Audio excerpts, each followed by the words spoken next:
तो नमस्कार दोस्तों, एक बार फिर से आप सभी लोगों का स्वागत है हमारे इस YouTube चैनल मास्टर जी पे। तो दोस्तों, आज की इस वीडियो में हम बात करने वाले हैं 5 रुपए के कुछ ऐसे रेयर और स्केयर कॉइन्स के बारे में जिनकी कीमतें 100 रुपए से लेके 5000 रुपए तक जाती हैं। और खास बात ये होगी कि ये सारे ही सिक्के डेफिनेटिव कॉइन्स होंगे और ये सभी सिक्के अभी भी आम चलन में मौजूद है। और अगर आप इनको ढूंढने की कोशिश करेंगे तो ये आपको मिल भी जाएंगे। और दोस्तों, जैसा कि आप लोगों को पता ही है कि हम इस चैनल पर आप लोगों को कभी भी कोई गलत जानकारी नहीं देते हैं। तो जिन सिक्कों की हम बात कर रहे हैं वो बहुत ज्यादा रेयर तो नहीं है और ना ही उनकी कीमतें लाखों और करोड़ों में है। पर अगर आप सच में कॉइन कलेक्शन में इंटरेस्ट रखते हैं तो आज की ये जानकारी आपके लिए बहुत ज्यादा फायदेमंद हो सकती है। इसलिए मैं आपसे रिक्वेस्ट करूंगा कि आप इस वीडियो को बिना स्किप किए पूरा अंत तक जरूर देखिएगा, क्योंकि सिर्फ तभी आप इस जानकारी को अच्छे से समझ पाएंगे। तो बिना कोई टाइम वेस्ट किए चलिए शुरू करते हैं आज की इस वीडियो को।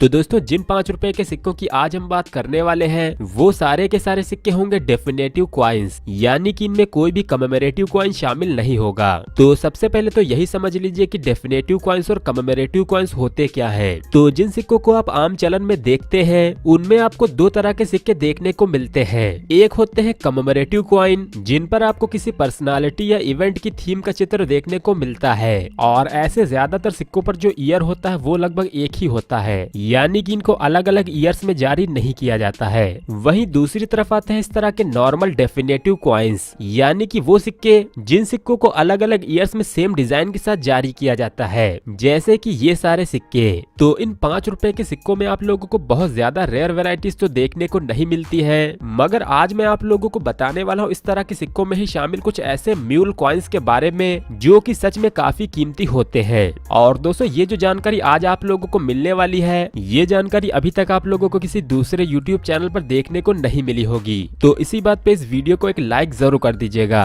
तो दोस्तों, चलिए अब आ जाते हैं अपने मेन टॉपिक पे, जो कि है 5 रुपए के इस तरह के डेफिनेटिव सीरीज के म्यूल कॉइन्स। तो दोस्तों, इस तरह के 5 रुपए के सिक्कों में म्यूल कॉइन्स एक से ज्यादा ईयर्स में जारी हो चुके हैं। यानी कि यहाँ पर जो सबसे पहला एग्जाम्पल मैं आप लोगों के सामने रख रहा हूँ वो है ये 2017 का 5 रुपए का नोएडा मिंट का म्यूल कॉइन। तो इस कॉइन में म्यूल क्या है वो चलिए मैं आप लोगों को बताता हूँ। तो जैसा कि मैंने आप लोगों को म्यूल का मतलब पहले भी कई बार बताया हुआ है कि जब कोई कॉइन मिंट किया जाता है तो उनमें दो तरह की डाइयां यूज होती हैं। एक होती है ऑब्वर्स डाई और दूसरी होती है रिवर्स डाई। लेकिन जब किसी सिक्के में उसकी एक तरफ की डाई किसी दूसरे सिक्के की यूज कर ली जाती है तब वो सिक्का कहलाता है म्यूल कॉइन। तो इसी तरह से आप लोग देख सकते हैं इन 5 रुपए के 2017 के नोएडा मिंट के सिक्कों में, इन सिक्कों में जो ऑब्वर्स डाई यूज की गई है वो है नॉर्मल डाई। मगर जब हम इन सिक्कों को पीछे से पलट के देखते हैं तब हमें यहाँ पर कुछ फर्क भी देखने को मिलता है, यानी कि इन दोनों ही सिक्कों का जो रिवर्स साइड है वो है अलग अलग, जिसमें कि ये वाला सिक्का है एक नॉर्मल वैरायटी का सिक्का, जबकि ये वाला सिक्का है एक म्यूल कॉइन जिसमें कि ऑब्वर्स डाई यूज की गई है इस तरह के 1 रुपए के सिक्के की। तो दोस्तों, अब यहाँ पर सवाल ये उठता है कि आप इस तरह के म्यूल कॉइन्स को कैसे पहचान सकते हैं। तो जैसा कि मैंने आप लोगों को बताया है कि इस तरह के 5 रुपए के सिक्कों में यूज हुई थी 1 रुपए के सिक्कों की डाई। तो ये जो 1 रुपए का सिक्का था इसका जो डायमीटर था वो था 21.9 mm। वहीं ये जो 5 रुपए का सिक्का होता है इसका डायमीटर होता है 23 mm। तो इसी वजह से इन म्यूल कॉइन्स में आप लोगों को यहाँ पर थोड़ा सा गैप देखने को मिलता है, क्योंकि इसको बनाते वक्त इस तरफ की जो डाई थी वो इस 1 रुपए के सिक्के की यूज हुई थी, जो कि इस नॉर्मल 5 रुपए के सिक्के से 1.1 मिलीमीटर छोटा होता है। तो इसी वजह से इन म्यूल सिक्कों में यहाँ पर थोड़ा सा गैप देखने को मिलता है। और जो यहाँ पर लॉयन की वैरायटी है वो भी अलग अलग है, यानी कि इस सीरीज में जो नॉर्मल 5 रुपए के सिक्के बनते हैं उनमें यूज होता है ये वाला अशोक स्तंभ का चित्र, जबकि इन 5 रुपए के म्यूल कॉइन्स में यूज होती है ये 1 रुपए के सिक्कों वाली लॉयन वैरायटी। और इसके अलावा यहाँ पर एक छोटा सा फर्क और है कि इन म्यूल वैरायटी के सिक्कों में जो भारत और इंडिया लिखा हुआ है वो है थिक फॉन्ट में, जबकि इन कॉमन वैरायटी के सिक्कों में ये भारत और इंडिया थोड़े से पतले फॉन्ट में लिखा हुआ है। तो दोस्तों, हो सकता है आप लोगों को पहली बार में जो मैं कह रहा हूँ वो समझ में ना आए, लेकिन दोस्तों जब आप इस तरह के 1 रुपए के सिक्के और इस तरह के 5 रुपए के सिक्कों के ऑब्वर्स साइड को ध्यान से देखेंगे तो आपको भी फर्क अच्छे से समझ में आ जाएगा।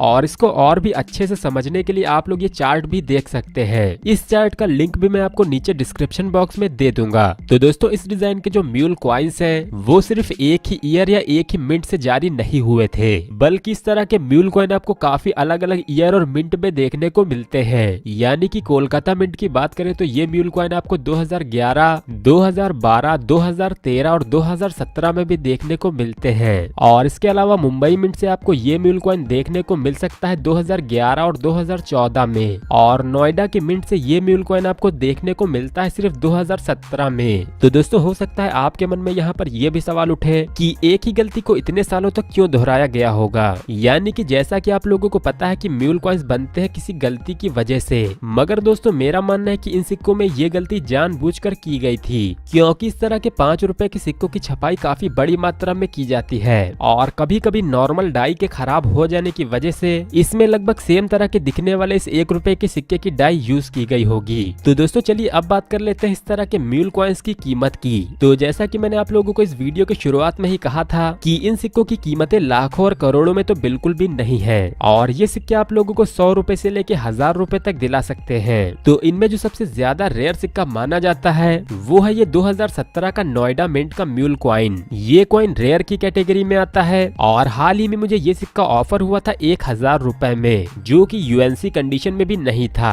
तो इसकी कीमत यूएनसी कंडीशन में 1500 रुपए तक आप मान सकते हैं। वहीं इसके अलावा 2016 का कोलकाता मिंट का सिक्का भी रेयर होता है और उसकी कीमत भी लगभग 1000 रुपए के आसपास आप मान सकते हैं। वहीं कोलकाता मिंट का 2015 का सिक्का भी रेयर की कैटेगरी में आता है और इस म्यूल कॉइन की कीमत भी लगभग 1000 रुपए से 1500 रुपए के बीच में ही होती है। मगर दोस्तों बॉम्बे मिंट के 2011 और 2014 और कोलकाता मिंट के 2017 के सिक्के स्केयर की कैटेगरी में आते हैं, जिनकी कीमत लगभग 100 रुपए से 300 रुपए के बीच में आप लोग मान सकते हैं। तो दोस्तों ये जो कीमतें मैंने आप लोगों को बताई हैं, ये कीमतें कोई फिक्स नहीं है। मैंने ये कीमतें अपने एक्सपीरियंस और मार्केट के हिसाब से बताई हैं, क्योंकि दोस्तों इस तरह की जो जानकारियां होती हैं वो आप लोगों को आसानी से बिल्कुल भी नहीं मिलती हैं। और ये जो वीडियो आप लोग YouTube पर देख रहे हैं ये है इस टॉपिक की सबसे पहली YouTube वीडियो। हो सकता है ये टॉपिक इसके बाद आप लोगों को और भी चैनल्स की वीडियोस पर देखने को मिल जाए। और दोस्तों 5 रुपए के म्यूल कॉइन्स में मैंने एक टॉपिक और भी छोड़ दिया है, जो कि है 2008 का इस तरह का दिखने वाला एक म्यूल कॉइन। और ये कॉइन भी एक रेयर म्यूल कॉइन है जिसकी कीमत जाती है लगभग 5000 रुपए के आसपास। तो इस कॉइन को हम कवर करेंगे अपनी आने वाली किसी अगली वीडियो में। और दोस्तों इसके अलावा भी इस चैनल पर मैंने 10 रुपए के एक म्यूल कॉइन को भी कवर किया था, जिसकी कीमत थी लगभग 15,000 रुपए के आसपास। और इसके अलावा एक 2 रुपए के म्यूल कॉइन के बारे में भी आपको हमारे चैनल पर एक वीडियो मिल जाएगी। और ये सभी कुछ ऐसे रेयर टॉपिक्स हैं जो कि शायद ही आपको किसी और यूट्यूब चैनल पर देखने को कभी मिले।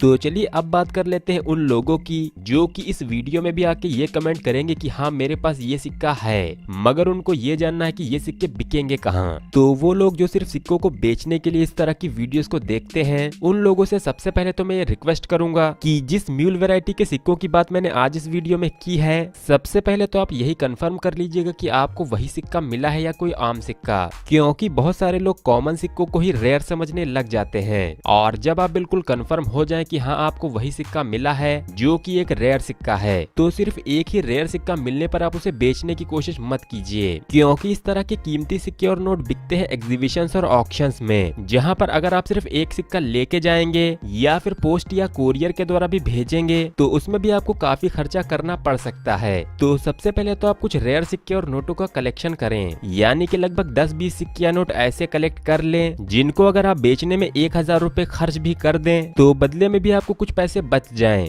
वरना सिर्फ एक सिक्के को 1000 में बेचने के लिए अगर आपके 1500 रुपए खर्च हो जाए तो इसमें आपका क्या फायदा होगा। तो मेरी आप सभी से यही रिक्वेस्ट रहेगी कि बेचने के तरीके तो काफी हैं, लेकिन सबसे पहले आपको रेयर और कीमती सिक्कों का कलेक्शन करना होगा। और जब आपके पास अच्छा सा कलेक्शन बन जाएगा तब आपको भी उसे बेचने में भी काफी आसानी हो जाएगी। तो दोस्तों मैं आशा करता हूँ कि आप लोगों को मेरी बात समझ में आ गई होगी और आज की इस वीडियो से आपको काफी कुछ नया सीखने को जरूर मिला होगा। तो अगर आप इसी तरह की वीडियोस को आगे भी पाना चाहते हैं तो आप हमारे चैनल को सब्सक्राइब करके उस घंटी के बटन को ऑल पे जरूर सेलेक्ट कर लीजिएगा, क्योंकि उसी से आप लोगों को मिल पाएंगी हमारी आने वाली सारी वीडियोस की नोटिफिकेशंस और आप देख पाएंगे उन वीडियोस को सबसे पहले। और दोस्तों हो सके तो इस वीडियो को लाइक और शेयर भी कर दीजिएगा। तो आज की हमारी इस वीडियो में इतना ही और आप सभी लोगों का इस वीडियो को पूरा अंत तक देखने के लिए बहुत बहुत धन्यवाद।